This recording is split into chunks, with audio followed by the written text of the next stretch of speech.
Ancient Egyptian and ancient Greek civilizations are two of the oldest known civilizations in our history. There's almost a mystical feeling around these two civilizations. The Egyptians, based in the eastern part of North Africa, is believed to have started around 3150 BC and continued till the end of the Pharaoh rule in 31 BC. The ancient Greek civilization is believed to have been in effect from 1200 BC till about 146 BC. Many similarities and differences existed between these two civilizations, even though they coexisted during a certain time frame, which was 1150 BC to 146 BC. Today we're going to talk about some of these similarities and differences and the possible reasons for them. Also, we will take a look at some of the impacts that Greece and Egypt had on our society today. Some of the similarities of Greece and Egypt have to do with their religion. They were both polytheistic, they both believed in more than one god, but there were some differences in the gods that they worshipped. One of these differences was that Egypt believed that their pharaoh was a god. They believed that he was a god that spoke to other gods, but still a god. Greeks believed that Zeus was the king of all gods, but then they both had many other gods that they prayed to. Another similarity was both societies gave sacrifices for their religion. Another similarity between Egypt and Greece was sports, whether it was playing games or the competition of sport. This was a similarity between the two civilizations. The Greek Olympics started in 776 BC. They were dedicated to 12 Olympian gods and hosted in Olympia. The first Olympics consisted of foot races only, and only young men were allowed to play. Women were not allowed to play. Egypt had similar interests in the sports, and that is indicated with hieroglyphics from walls and pottery. And their interests were wrestling, marathons, and javelin throwing. Slavery was another similarity between Egypt and Greece. The Greeks used slaves for farming, fields, odd jobs, and mining, just to name a few of the things that they did. Egypt used slaves for house servants, musicians, farming, those kind of things. In both the civilizations, parents would often sell their children into slavery if they couldn't afford to take care of them. Most of the time, slaves were acquired by war, debt, or through sale. So if a conquest had resulted, and the people there would possibly be brought into for slavery. Some differences between ancient Greece and ancient Egypt. One of the main ones was government. Egypt was ruled by pharaohs. So if you look in the timeline, you can see that each kingdom, period, or ruler, as it goes throughout those years. The public did not have a say in government affairs at all. So the pharaoh was as I said before, the god, and they ruled everything. Greece did not have a central government, and it was separated by city-states. Within these individual city-states, there were 4 different types of governments: monarchy, oligarchy, tyranny, and democracy, depending on which area they were in. Society was different in these areas as well. Egyptian women could have high-ranking jobs, and as you can see again in the timeline, Cleopatra, possibly one of the most well-known rulers to the modern society of ancient Egypt, began her reign in 51 BC. The women from Greece, however, had very little freedom, except with the exception of some women from Sparta, and they were always known as subordinates. They were lower-class citizens. Many times they were even treated as slaves, or did the same jobs as slaves. The last difference I want to talk about is the difference in the longevity of the two civilizations. Ancient Egypt was around over 2,000 years longer than ancient Greece, which is quite amazing, since we have heard and know much more about ancient Greece than we do about ancient Egypt.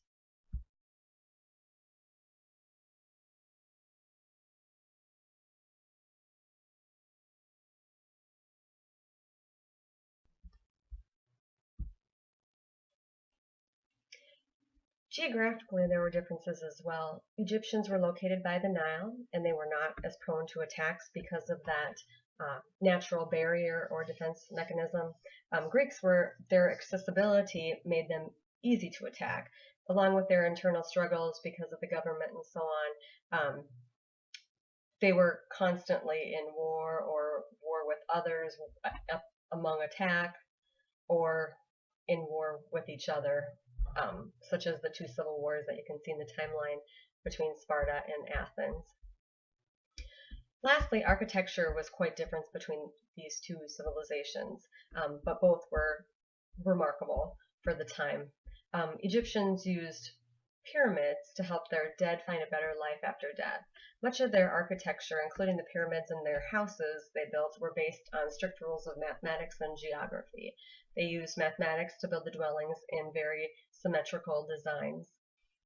Ancient Greeks were known for their monuments, columns, stadiums, and theaters. Similar to ancient Egypt, we find that people in ancient Greece had the same ideas of harmony, and they incorporated them in their architecture as well. Just like the Egyptians, the Greeks also considered the mental well-being of their people and worked to provide residential units that were designed to provide harmony and peace. Even according to the Greek religion, trees and gardens were considered to be the places where the divine visited often. This is why most of the Greek houses in Athens had courtyards and gardens that were surrounded by walls. So why did these civilizations have these similarities and differences? It could be that their close proximity to one another caused some of the similarities and their belief systems to be more integrated. The gods that these polytheistic civilizations worshipped were in many ways the same. Some differences were in their presence. The majority of their differences were in the presence. Egypt looked at their gods as animals or envisioned them as animals, and in Greece, their gods were more in the form of humans. But overall, the ideology was very similar. Another similarity and a hypothesis of it is that slavery was used in both of these civilizations. Many nations in this time used slavery because they thought it was natural and necessary. This was something that they needed, and in some parts of the world, slaves were so numerous that a horse would cost more than a slave would cost. Slavery was something that, depending on the system of government that they had, if they had people that weren't going to do that work, they needed somebody to do the work, and they just didn't have the resources to go buy a machine or whatever the case may be. They had to have a person to do the job.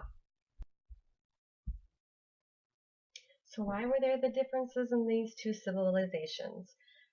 One difference, again, is the longevity of the civilization. I believe without a central government or ruler to tie Greece's city-states together, it may have led to their own demise and constant fighting among themselves. Again, the example of the civil war between Sparta and Athens is just one piece of it, and they were constantly getting attacked or in trying to take over something else or fighting with each other. Without that central government, they actually probably shortened their own history.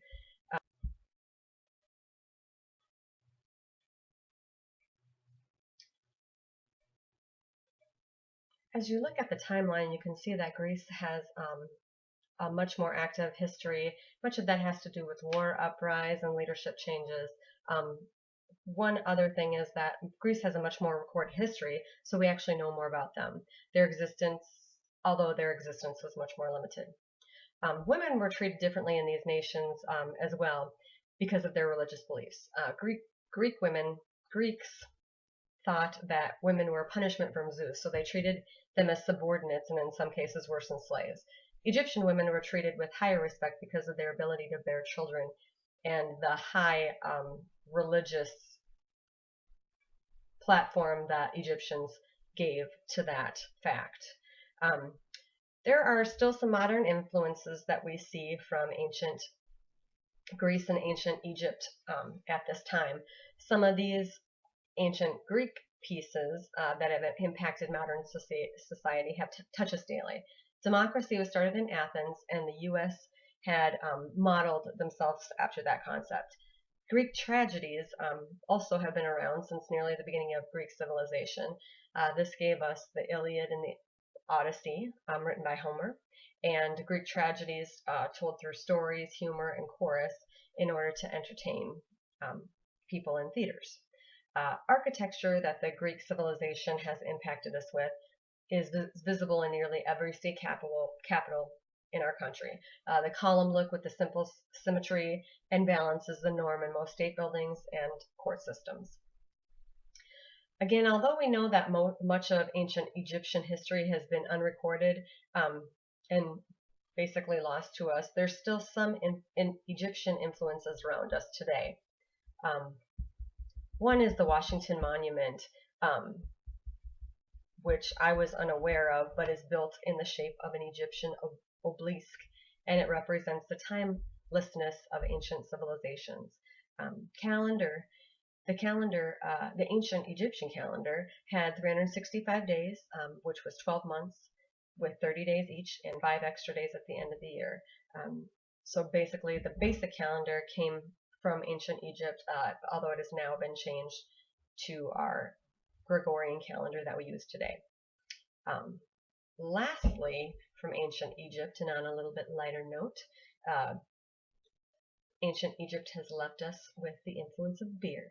The history of beer dates back to the 5th millennium BC and to ancient Egypt. Ancient Greece and ancient Egypt have many similarities and differences, but we do know they were very important times and they have shaped the world as we know it today.